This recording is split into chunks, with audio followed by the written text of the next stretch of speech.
El Ministerio Internacional presenta su programa Un Aliento de Vida.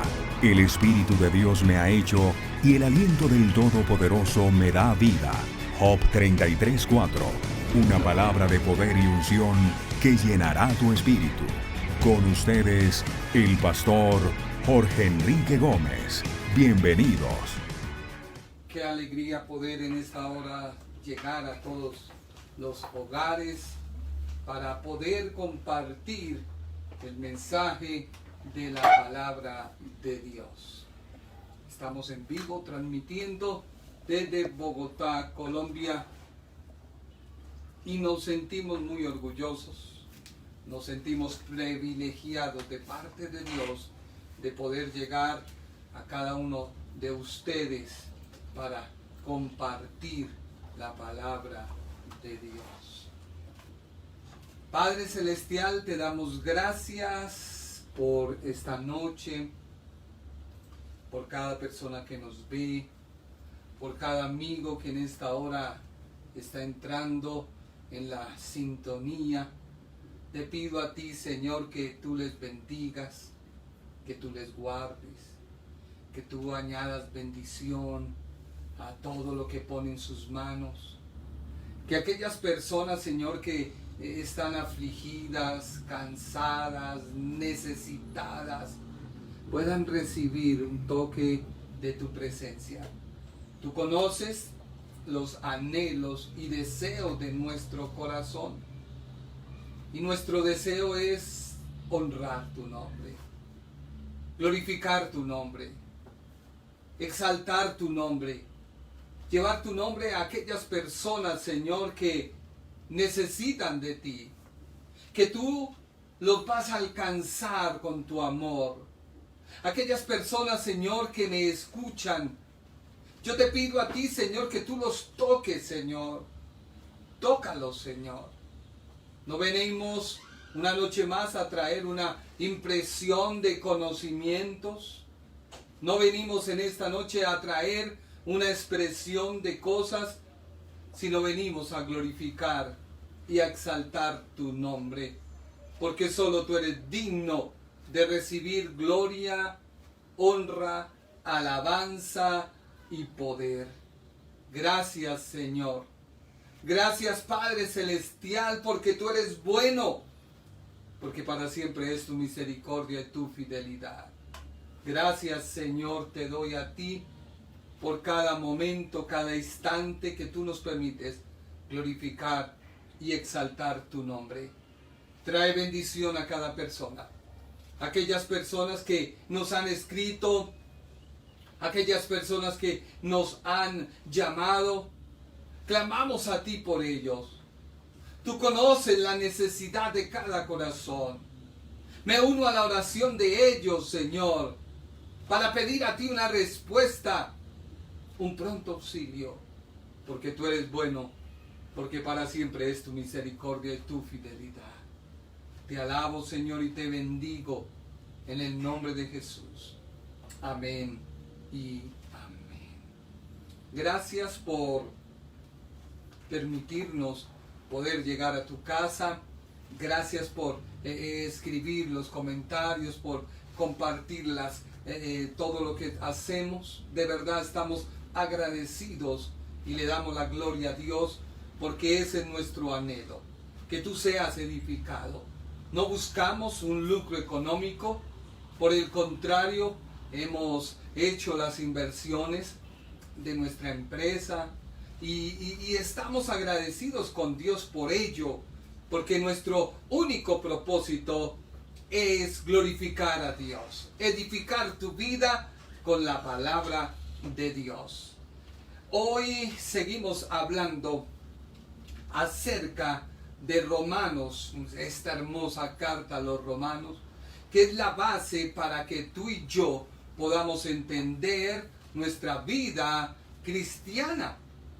Y hoy vamos a hablar acerca de la presencia de Dios. No te vayas, quédate con nosotros. Hay muchas personas que cuando escuchan algo que quizás no conocen, cierran sus oídos, pero hoy ábrelos, porque Dios tiene algo muy hermoso para ti. Hemos tenido miles y miles de trabas. Yo sé que esta noche va a ser una noche de bendición, una noche donde tú vas a ser edificado. Muchos velos se van a correr, muchas inquietudes que hay van a ser resueltas por la misma palabra de Dios. La presencia de Dios. Dice la Biblia en Primera de Pedro, capítulo 1, versículo 2. Ayúdame, amor, por favor. Primera de Pedro, a escribir los versículos. Primera de Pedro, capítulo 1, versículo 2. Dice la Biblia: elegidos según la presciencia de Dios Padre en santificación del Espíritu, para obedecer y ser rociados con la sangre de Jesucristo. Gracia y paz os sean multiplicadas. La primera carta de Pedro está dirigida a los gentiles. Esta carta está dirigida a los gentiles porque esta carta, a diferencia de las cartas escritas por el apóstol Pablo, no va dirigida a una iglesia en particular. Recordemos que el apóstol Pablo dirigía sus cartas a una iglesia específicamente, a Éfeso, a los filipenses, también a los corintios, y así, etcétera, etcétera. Timoteo le escribió a Timoteo, y así sucesivamente. Esta carta no. Así que podemos decir y podemos establecer que el apóstol Pedro, escritor de esta carta, le está escribiendo a los gentiles, personas que habían recibido el mensaje de salvación. Así que tú y yo tenemos que tener muy en claro quiénes eran los destinatarios de la carta primera de Pedro, a quiénes eran dirigidas y en qué términos se dirigió para el apóstol decirle: ustedes son destinados según la presencia de Dios. La presencia de Dios, es el preconocimiento que Dios tiene acerca de cada persona. En el estudio anterior hablábamos que Dios prepara el plan de salvación para aquellos hombres y mujeres que saben que van a recibir a Jesucristo. Hoy vamos a estudiar: Dios elige a las personas según su presciencia, que es la base del conocimiento anticipado que Dios tiene sobre cada una de las personas. Por eso, sin duda alguna, en Primera de Pedro, capítulo 1, versículo 1 y versículo 2, el apóstol le dice: ustedes son elegidos, son llamados. Y esta carta y estos versículos están mostrándonos un cuadro de lo que es la iglesia de Cristo. Permíteme desarrollar mi tema. No te vayas, no te vengo con algo diferente. Te vengo con un mensaje que Dios quiere que tú en esta noche me atiendas. Si alguien elabora un plato de comida o alguien hace un invento, le pregunto, ¿esa persona no sabe acaso cómo funciona y cómo es que cada elemento que fue utilizado hacen que ese alimento o ese invento funcione como ella lo concibió? ella antes de empezar a hacerlo, tuvo que hacer un análisis, un plan de trabajo. Y una vez empezó a hacerlo, ese plan de trabajo lo lleva hasta su fin. Así sucede con las personas. Dios sabe, Dios conoce quién le va a recibir y quién le va a rechazar por su libre albedrío. Mira lo que dice Efesios capítulo 1, versículo número 4. Porque tú hoy vas a entender por qué Dios habla de una elección en el Antiguo Testamento y luego habla de una elección en el Nuevo Testamento. Y cuando tú me entiendas y me comprendas, vas a saber cómo es que Dios llamó en un tiempo y hoy llama en otro tiempo. Dice la Biblia en Efesios 1:4, también en Cristo Él nos escogió por amor antes de la creación del mundo, para que fuéramos su pueblo santo, es decir, libres del pecado ante Él. Tú podrás tener una pregunta y decir, pero ¿cómo así? Antes de Dios crear el mundo, ¿ya sabía que yo iba a ser salvo? Sí.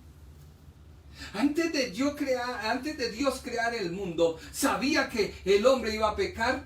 Sí. Dios vive en un eterno presente. Un día para Él es como 1000 años como un día. Así que para la mente de Dios es fácil preconceber las cosas. Cuando tú fuiste al prejardín, fue una etapa que quemaste. Después empezaste a cursar transición. Empezaste primero y toda tu primaria. Después iniciaste a la secundaria.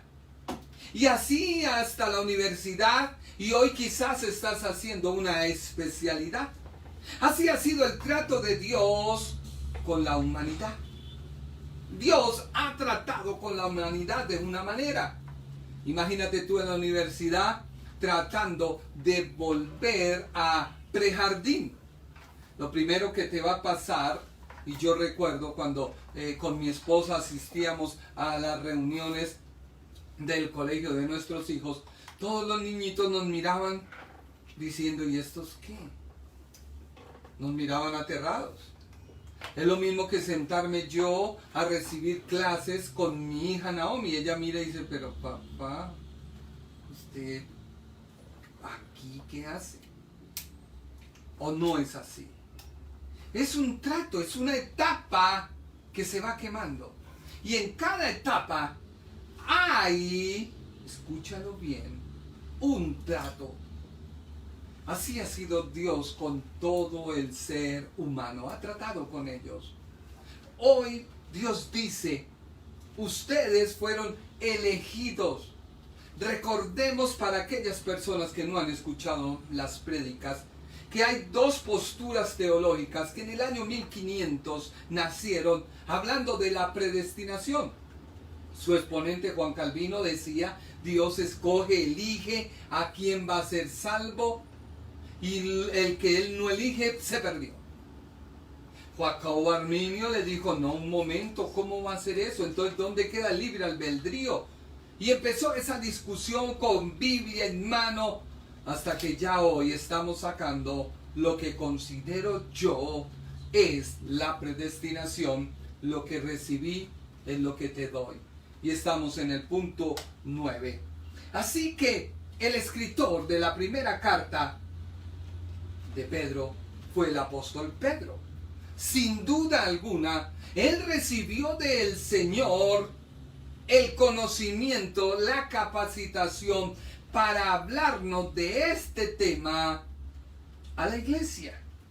Mira lo que dice Primera de Pedro, capítulo 5, versículo 1. Quiero darle un consejo a los líderes de la iglesia. yo también soy líder como ellos. ¿Qué está hablando el escritor? Dice, yo soy líder y yo soy testigo de cómo sufrió Cristo. Además, cuando Cristo regrese y muestre lo maravilloso que es Él, disfrutaré de parte de su gloria. Mi consejo es el siguiente. Así que te estoy demostrando que el apóstol Pedro fue el escritor de esta hermosa carta.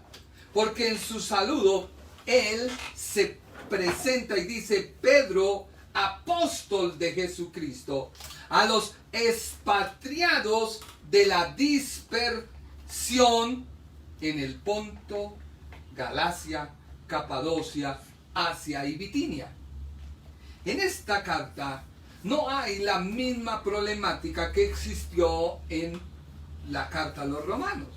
Recordemos que en la carta a los romanos habían gentiles, pero estos gentiles habían recibido el conocimiento, las costumbres judaicas, por lo tanto el apóstol tuvo que entrar a debatir.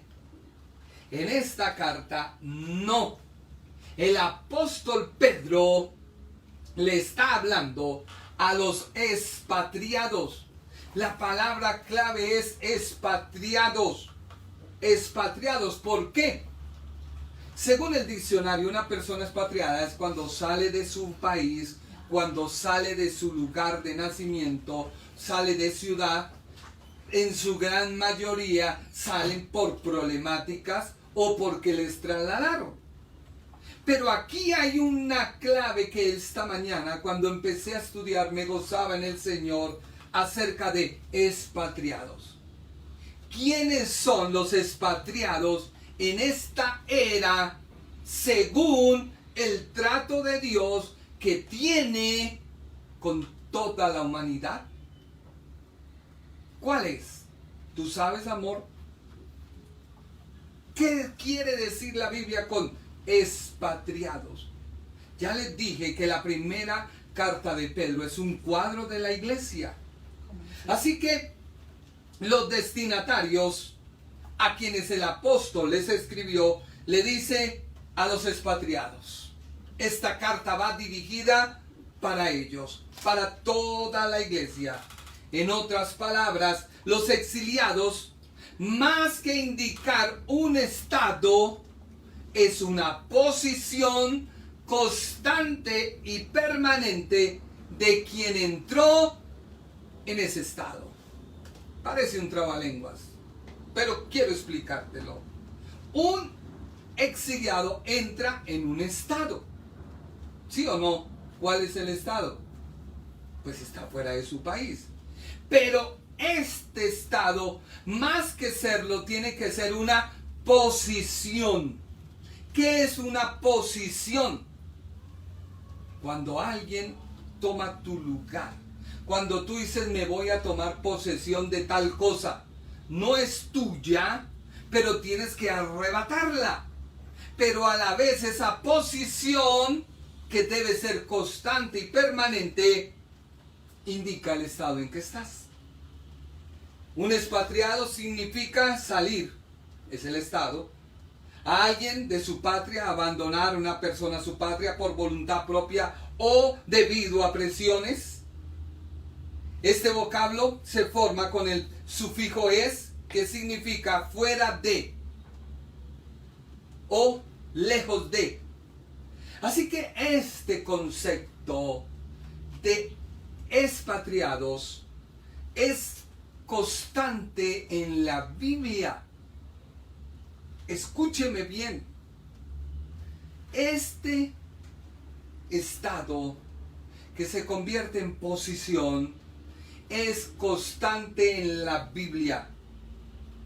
¿Ha oído usted escuchar estas palabras? Somos peregrinos y extranjeros. Vamos a la Biblia para que nadie vaya a decir, mire este hereje. Hebreos capítulo 11, versículo 9.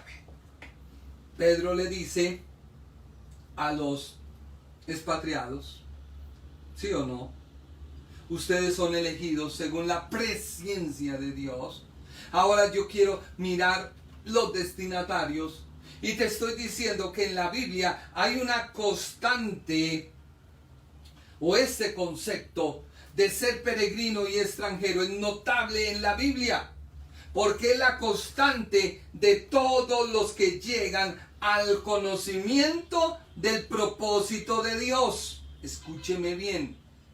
Tú eres peregrino y extranjero. Si tienes el conocimiento del propósito de Dios, ¿Dios tenía un propósito con Israel?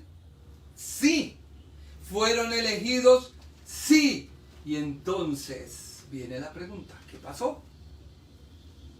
Porque ahora Dios te dice a ti que seas tú un peregrino y un extranjero y Dios te ha elegido. Entonces, ¿cómo vamos a conciliar esos dos pensamientos?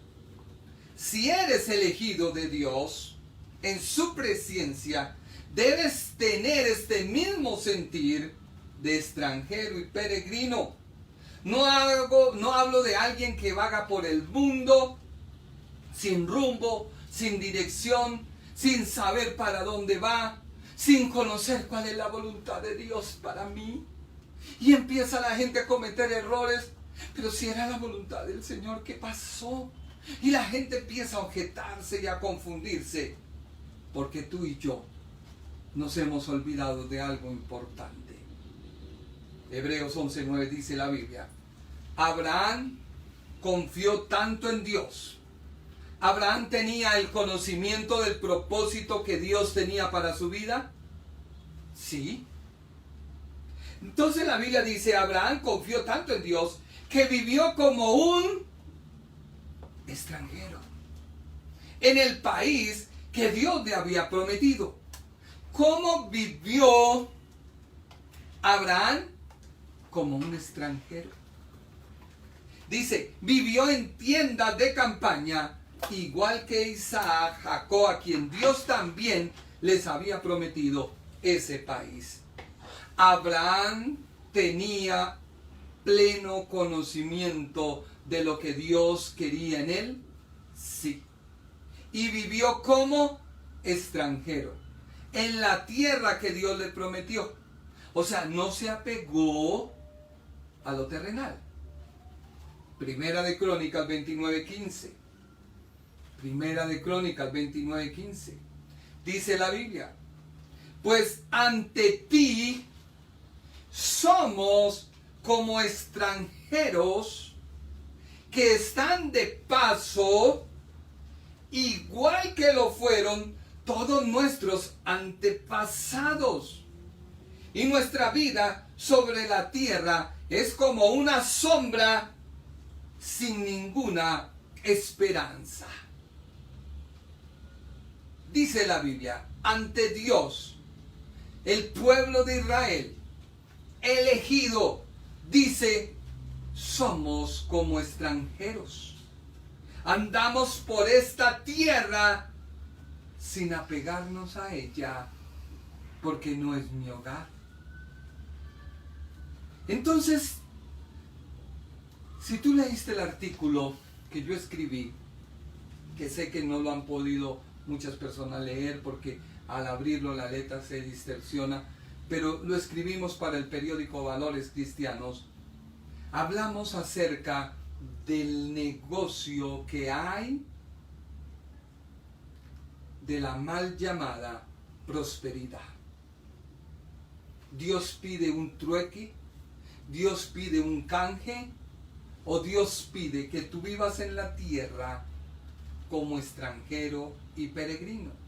Ahora alguien dirá, entonces el hermano tiene el concepto de los católicos de vivir en pobreza. No, señor. Porque cuando tú vives bajo el conocimiento de lo que Dios tiene para ti, el plan que Dios trazó para ti, y no te apegas a nada del mundo, sino vives en una búsqueda hacia Dios, se cumple lo que dice la Escritura. Mas buscad primeramente el reino de Dios y su justicia, y todas las cosas son añadidas. O sea que Dios te bendice en base a tu obediencia a Él. ¿Somos prosperados? Sí. Hay prosperidad. Hay prosperidad. Si no hay prosperidad en tu vida, preocúpate, porque ni estás bien con el cielo, ni estás bien con la tierra, y algo te está pasando. Así que la prioridad del creyente debe saber que en la tierra tus riquezas no son tu alegría. Dios es tu alegría que te da las riquezas. Tú debes vivir en la tierra como si no fuera de ella, pero también debes vivir en la tierra como el ejemplo que Dios quiere para los demás, a fin de que tú, siendo ejemplo para los demás, todos se dan cuenta de que el pueblo de Dios es el más próspero que haya sobre la tierra.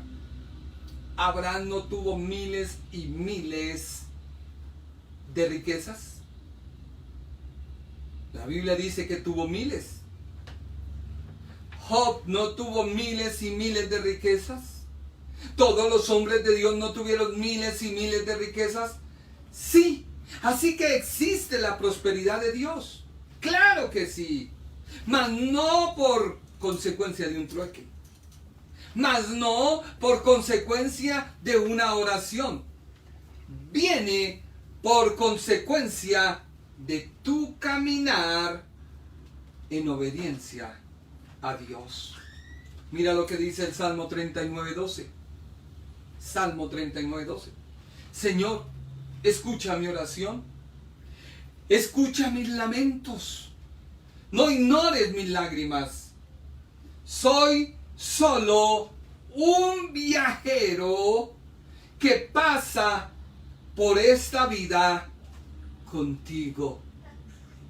Como todos mis antepasados, solo soy un habitante temporal de este mundo.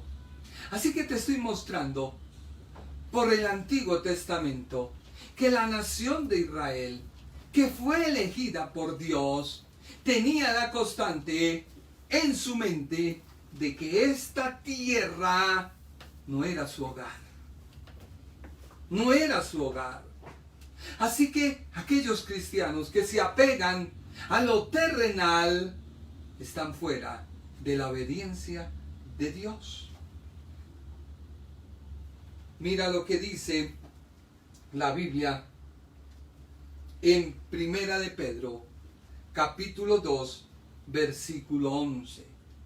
Yo no te estoy diciendo que tú en esta tierra no aspires a tener cosas. No. Tú debes dejar tu huella. Debes dejar evidencia del Dios a quien sirves. Pero no es una motivación tuya a que lo terrenal es producto de tu buena relación con Dios.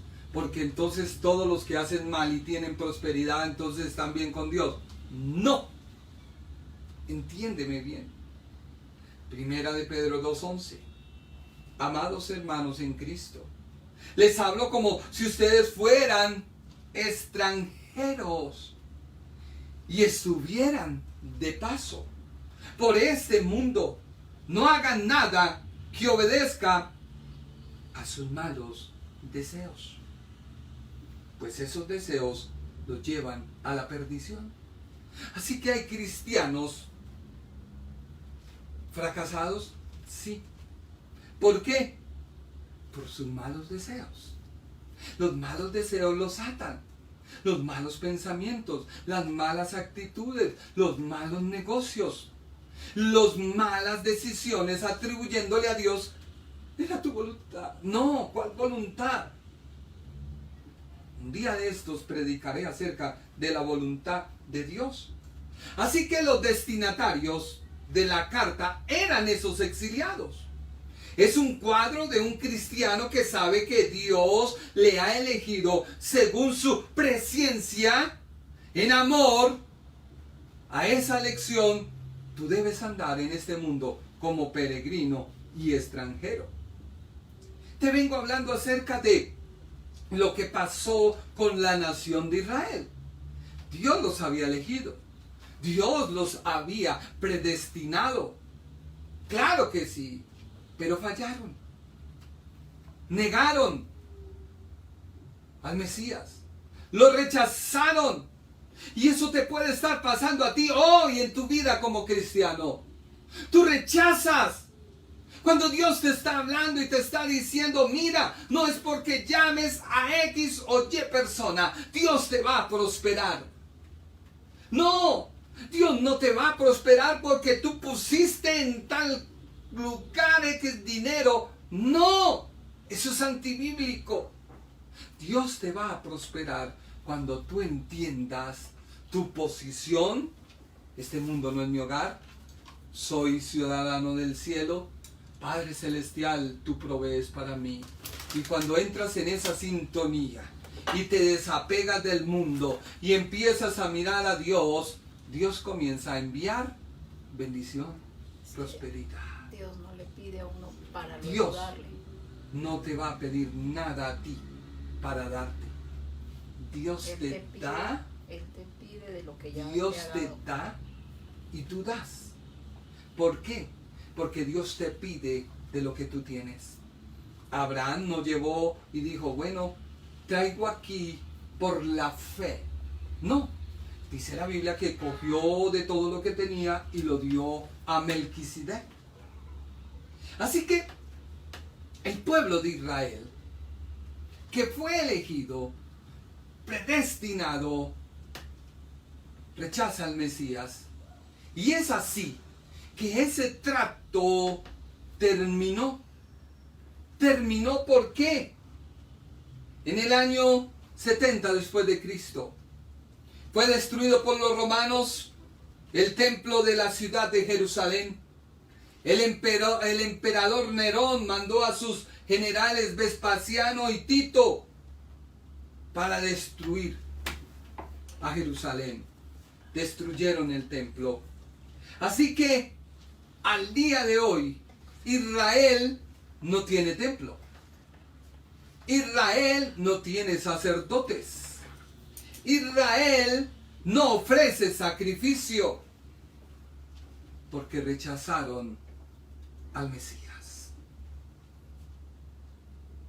Y eso es lo que está en este momento a punto de pasar. Cuando veamos que Israel comienza a construir el templo y comienza nuevamente a oficiarse en sacrificios, la iglesia ya no está.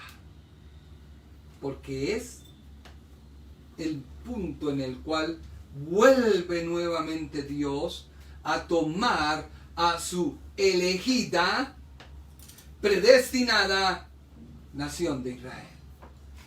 Por ahora, tú y yo somos los elegidos de Dios. Somos la nación de Israel espiritual. Escúchalo bien, ya voy para allá. Tú y yo. Todas las promesas y las bendiciones que se le prometieron a Israel en Abraham se cumplirán a nosotros. Porque Dios se lo prometió a Abraham y Abraham fue llamado antes de la ley. Fue llamado bajo la gracia. Mire lo que Dios quería hacer con Israel, que es lo mismo que Dios quiere hacer contigo. Pero si tú eres testarudo, necio y tonto, lo estás perdiendo por la dureza de tu corazón. Mira lo que Dios había hecho con los antiguos, porque leímos tanto salmos como crónicas que nos hablaban como hebreos, que Dios había hecho una promesa. Dios no la termina, Dios no la romperá, no. Pero se ha estancado ante un rechazo. Así que hay una libre elección. Hoy tú decides si quieres entrar a gozar tu vida cristiana, no apegado a las cosas de la tierra, sino sabiendo que las cosas de la tierra Dios las da para que las disfrutes, pero tu visión debe estar mirando al cielo como peregrino y extranjero. Por eso la Biblia dice, y Jesús lo dijo, donde está tu corazón, está tu tesoro. No hagáis tesoros aquí en la tierra. Háganlos ¿dónde? En el cielo.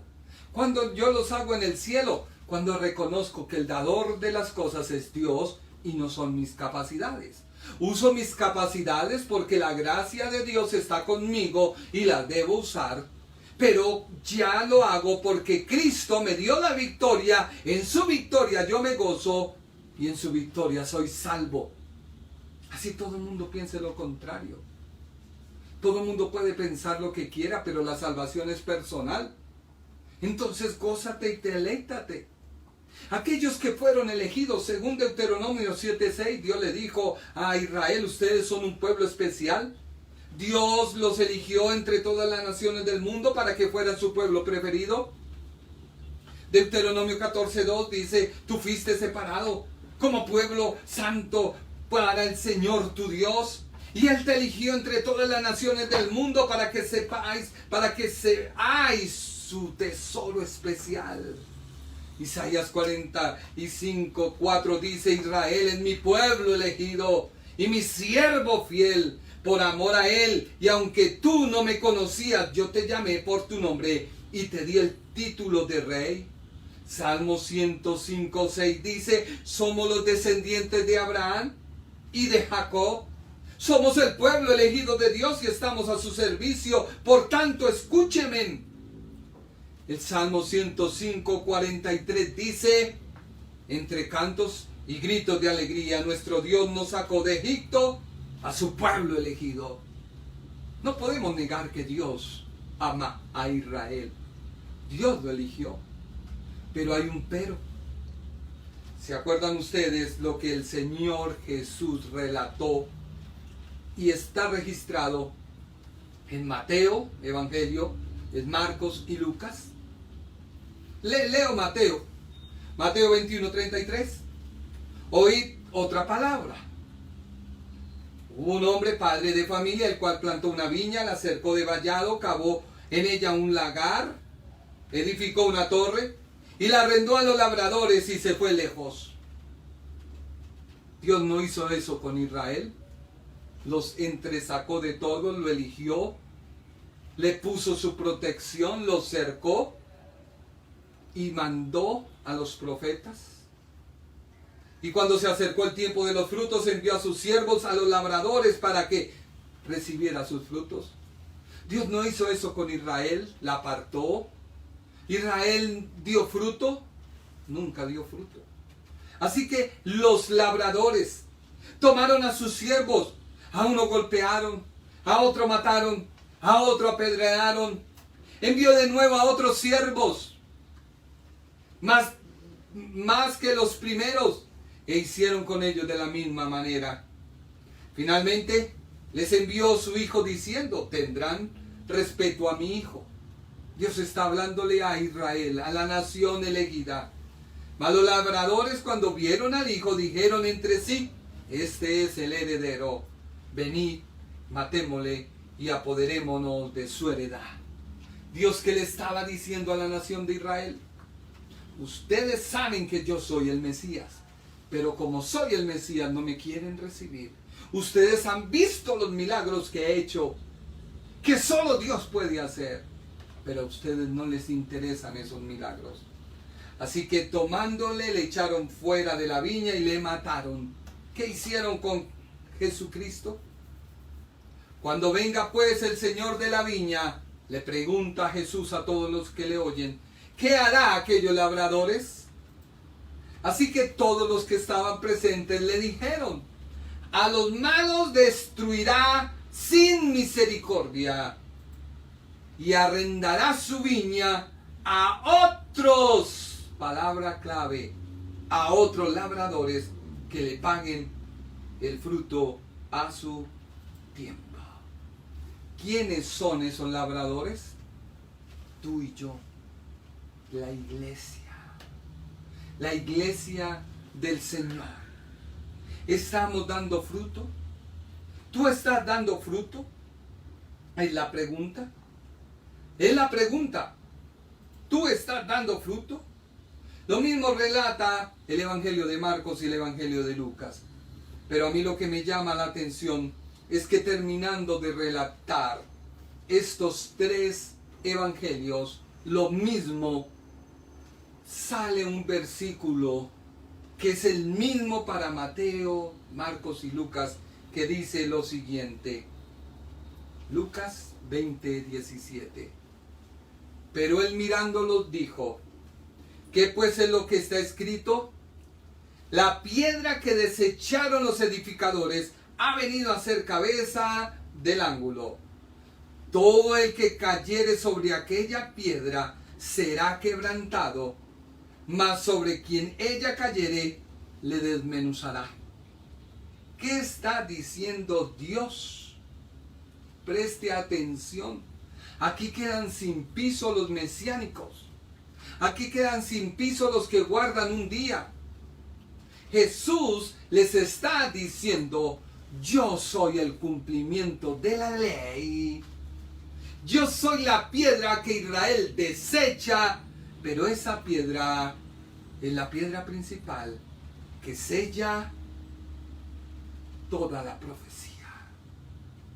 Toda la profecía fue cumplida en Cristo. Toda la profecía se cierra en Cristo. Por lo tanto, tú que guardas la Torá, que hablas de Yeshua, que hablas del Talmud, te estás tropezando.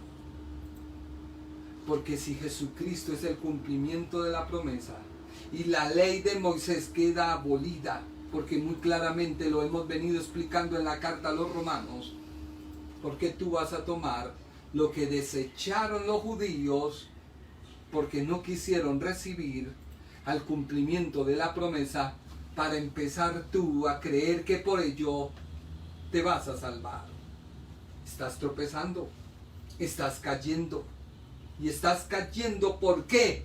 Porque Cristo te está diciendo, hoy yo te elegí, no por la ley de Moisés.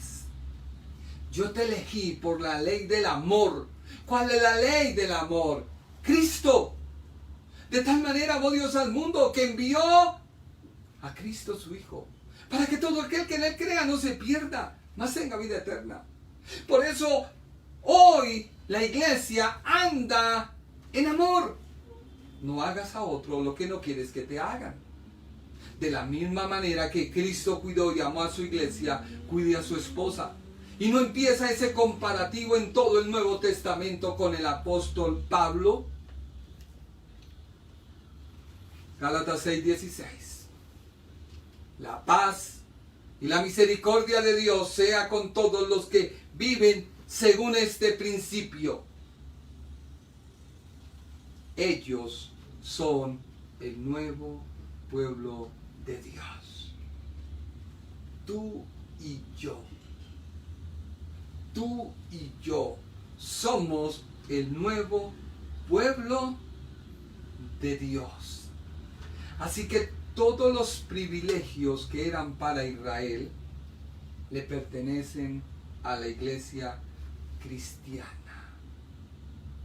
Tú tienes que tener presente tu permanencia exclusiva de Dios contigo. Tú tienes que tener presente que no puedes agradar a Dios tratando de guardar lo que desecharon los que edificaban. Tú no puedes aceptar que te impongan conceptos antibíblicos, porque la gracia es mayor que la ley. Tú debes tener presente que la palabra antes pertenecía exclusivamente a Israel, porque el nombre técnico de los judíos sacados a la fuerza y andaban en el exilio eran llamados exiliados. Pero ahora ese título le pertenece a la iglesia cristiana. Mira lo que dice Gálatas 3:28. No hay diferencia entre el judío y el que no es judío, ni en el libre ni en el esclavo, ni entre el hombre y la mujer. todos son iguales en Cristo. Así que hoy tú eres elegido por Dios para el trato de Dios con todos los seres humanos en este tiempo, por lo cual eres predestinado según la presciencia de Dios. Por eso el apóstol Pedro está mencionando a los nuevos peregrinos y extranjeros que están en todo lugar. Todo lugar. Pero tú no debes deshonrar el llamado que Dios te hace. Hay nuevos desafíos y nuevas responsabilidades dentro de tu peregrinaje que depende de los derechos que adquiriste como el nuevo Israel espiritual. No estoy hablando de que ahora vamos a empezar a guardar la ley y vamos a colocarnos en ¿cómo se llama? El Tanakh, creo que es. No nos vamos a empezar bueno, no. Primera de Pedro 1:2 dice, según el plan de Dios, Él los escogió de antemano. ¿Y los escogió por quién? Dice, también por medio del Espíritu los purifica para que obedezcan y queden limpios con la sangre de Jesucristo. O sea que ¿cuál es el plan de Dios? ¿Cuál es la presencia de Dios? Que tú recibas a Jesucristo como tu Señor y tu Salvador. Porque el éxito del creyente depende de su obediencia a Dios. Escúchalo bien. Mucha gente ora, ayuna, lee la Biblia, pero trata mal a sus empleados. Mucha gente ora, ayuna, lee la Biblia, pero no ama a su esposa. Mucha gente ora, ayuna, lee la Biblia, pero son ladrones. Dan unos ejemplos, unos espectáculos. El éxito del creyente depende de su obediencia a Dios. ¿Qué fue lo que Dios amó de Abraham, por lo cual lo exaltó? La obediencia. Dios le dijo, deja tu tierra. O sea, no te apegues a las cosas. Sígueme. Te voy a dar toda esta tierra que ven tus ojos. Pero sin embargo él lo entendió y dijo, no, un momento. Esto es en lo terrenal, pero tiene que haber algo en lo espiritual. Cristo empezó a andar con Abraham y Abraham comenzó a ver y a dimensionar que su ciudadanía dependía de aquel que lo había llamado y lo había sacado de la esclavitud. Entonces, ¿por qué tú como cristiano sigues apegado al mundo? Porque no has entendido tu posición como peregrino y extranjero. ¿Por qué te domina la pornografía?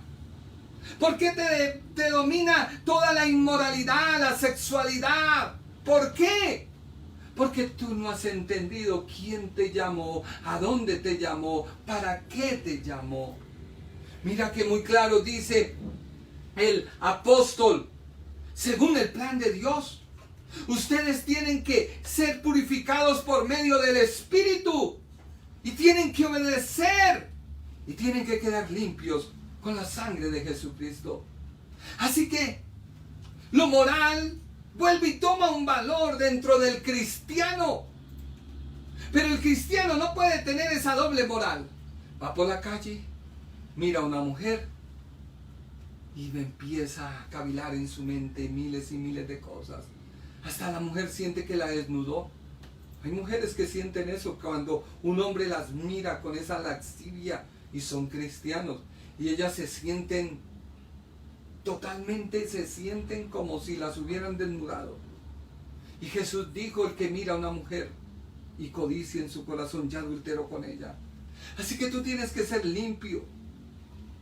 El éxito de tu caminar es entender tu posición. Así que la predestinación a que hemos sido llamados según la presciencia de Dios es a ser exiliados de este mundo, porque viviremos una eternidad que no está en este mundo. Hebreos 13:14 dice la Biblia, porque en este mundo no tenemos una ciudad que dure para siempre, sino que vamos al encuentro de la ciudad que está por venir. ¿Cuál debe ser tu mirada en lo espiritual? Entonces usted dirá, pero ¿para qué entonces estudio? ¿Para qué busco? Tú tienes que estudiar porque tienes que capacitarte, y a través de la capacitación vas a ganar a aquellos que están capacitados, o a través de la capacitación vas a adquirir conocimiento para predicarles a otros del amor de Cristo. Así que ser cristiano, más de ser un lambeladrillos, un aleluya, uno que carga la Biblia, uno que a toda hora mira a todo mundo, cuidado, me contaminas, hermano, tú no eres de mi círculo, porque en mis preceptos y conceptos tú estás andando así y así, y entonces ese andar no es de Dios, y como no es de Dios, tú no perteneces a mí. Mentiroso el diablo. Tú no eres juez. Tú tienes que mirar a aquel que te compró, a aquel que te llamó, a aquel que tú decidiste seguirle. Pero no puedes tú seguir erróneamente pensando que el cristiano tiene que ser un mal ciudadano en la tierra, porque como no es su residencia. Tiene que ser un holgazán, porque como no es su residencia. Tiene que ser un perezoso, porque como no es su residencia. No, tú tienes que mirar las cosas bajo la óptica de Dios. Todo lo que haga tus manos, tus ojos, tu boca y tus pies deben glorificar a aquel que te está diciendo, sigue caminando, porque este mundo no es tu hogar. Sigue avanzando, porque este mundo no es tu hogar. Sigue hacia adelante, lucha la carrera. Viene el ataque del diablo, resístalo. En ningún momento dijeron, no tendremos problemas, no.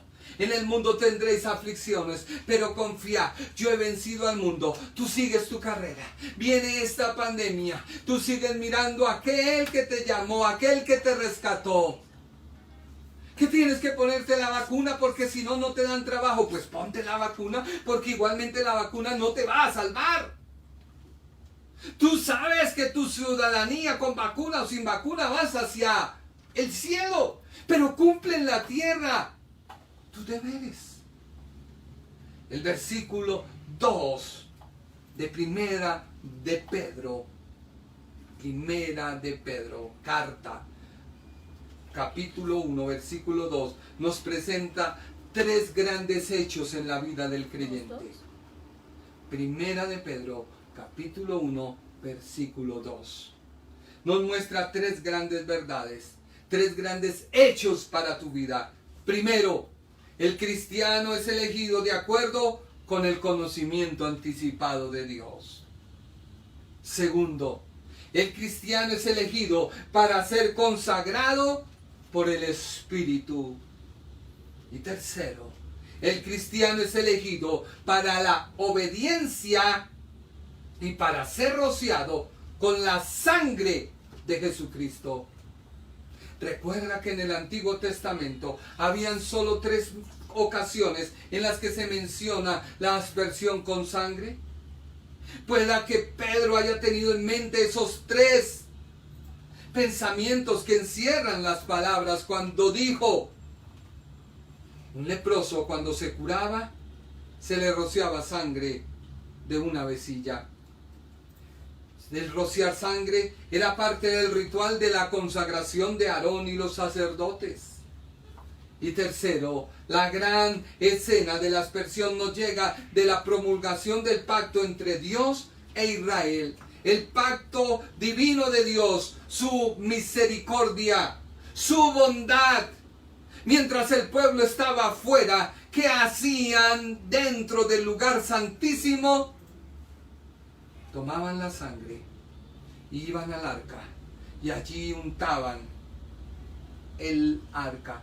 De tal manera que cuando los ángeles miraban, estaba el arca. Cuando Dios miraba, miraba a los ángeles, más miraba el arca y decía: han hecho pacto conmigo. Hoy, ¿cómo funciona? Déjame explicarte porque el tiempo ya avanzó. Tú recibes a Jesucristo como tu Señor y tu Salvador. No cambias de religión, no. Porque tú necesitas dar ese paso. Tú necesitas reafirmar ese paso. Una vez tú recibes a Jesucristo como tu Salvador, se cumple el sacerdote, se cumple el sacrificio, se cumple el cordero, se cumple el derramamiento de sangre y se cumple el ocupar tu lugar. Cristo lo hizo, ocupó tu lugar. La sangre que se derramó en la cruz del Calvario ahora te cubre. Cuando tú vas todos los días caminando por el mundo, vas cubierto con la sangre del Cordero. Los demonios ven y dicen: vamos a tentarle, vamos a destruirle. Viene la tentación. Tú miras hacia el cielo y dices: Señor, vale más lo tuyo que lo del mundo. Por lo tanto lo resisto y sigo avanzando. Lo resisto y sigo hacia la meta. Lo resisto y sigo hacia mi llamado. Lo resisto y no lo tomo. Pero llega un momento en que tú fallas. Porque todos fallamos. Todos cometemos errores. Entonces Satanás quiere cogerte. Pero está la sangre del Cordero. El Cordero viene y le dice a Satanás: no, chiquito, ese es mío. Por eso la Biblia dice: si alguno pecare, abogado tiene para con el Padre, a Jesucristo el justo. Así que viene el Señor y le dice: ven para acá, vuelve nuevamente, pon tu mirada hacia allá, porque hacia allá está tu morada. Y el cristiano vuelve y sigue.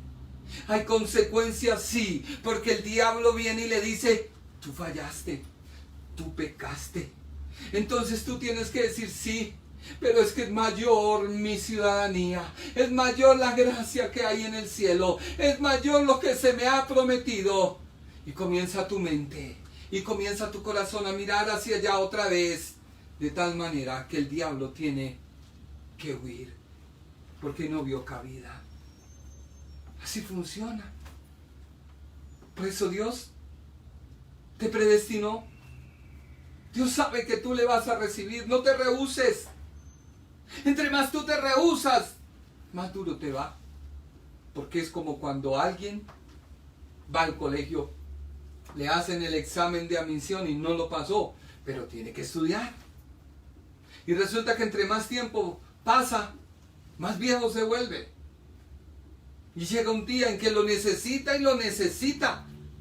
Y entonces usted, ya viejo, cansado, te va a costar más presentar ese examen que si lo hubieras hecho cuando tenías los conocimientos frescos, cuando tenías las fuerzas, la habilidad. Por eso Pablo dijo: cuando joven yo iba donde quería, pero cuando viejo ya otro me ciñe y me dice: ¿sabe qué? Por allá no es. Yo le ruego a Dios que mis hijos en mi vejez me tengan paciencia, porque mi carácter es muy fuerte, muy duro. Y entonces ya no haré yo lo que hago con ellos. Los disciplino, les enseño, estoy con ellos, porque ya ellos crecieron y yo mengué, de tal manera que llegarán ellos a decir: papi, por allá no es por acá. Cuando tú te rindes a Cristo, dejas las cosas del mundo y Él te empieza a ceñir. Eso es lo que quiere decir la presciencia, un preconocimiento. Pero eso no te hace para que te sientas más orgulloso y más ciudadano del cielo. Pecador infame. Usted está en esa actitud viviendo el infierno. No. ¿Sabe qué? La gracia de Dios es mayor, que nos libra. Y a veces se necesitan los errores para nuevamente saber que mi mirada debe estar puesta en el cielo y no en la tierra. Padre Celestial, te pido hoy con todo mi corazón, esta es tu palabra. Yo no me he inventado nada. Quizás por esa falla y esas cosas me descontrolé, pero solo te pido a ti que tú afirmes tu palabra Que todas las personas que me han escuchado, tú les convenzas y no yo. Quizás no tengo fama, quizás no soy un gran orador, pero hoy vengo a ti y te pido que tu palabra no vuelva vacía. Hoy lo hice con amor, lo hice con respeto, lo hice porque he recibido y dentro de mí arde ese fuego de hablar con equipos, sin equipos, con un celular al frente. Deseo hablar de ti. Por eso afirma tu palabra. Que arda en esta hora en el corazón de las personas que me ven tu palabra. Que arda en esta hora en el corazón de ellos tu palabra. Y que cuando la palabra sea lanzada, ellos sientan un toque de tu gloria. Un toque de tu poder. No por lo que soy yo. No por la unción que recibí de fulano, no. Sino por tu gracia y tu poder. Porque mayor es tu gracia, mayor es tu poder. Así que Padre, en el nombre de Jesús, rompo todo argumento del diablo. Destruyo todo espíritu de las tinieblas. Todo espíritu contrario que quiera robarte la paz y la mente. En el nombre de Jesús lo echo fuera. Implanto la palabra de Dios en tu vida. Implanto la palabra viva de Dios. La palabra que dice: cree en mí, que aunque esté muerto, vivirás. Reprendemos todo COVID, toda pandemia, todo argumento del diablo, en el nombre de Jesús. Amén y amén. Muchas gracias por tu tiempo. Dios te bendiga. El Ministerio Internacional presentó su programa Un Aliento de Vida. Venid a mí los que estáis trabajados y cargados, y yo os haré descansar. Mateo 11:28. Un aliento de vida. Una palabra de poder y unción que llenará tu espíritu.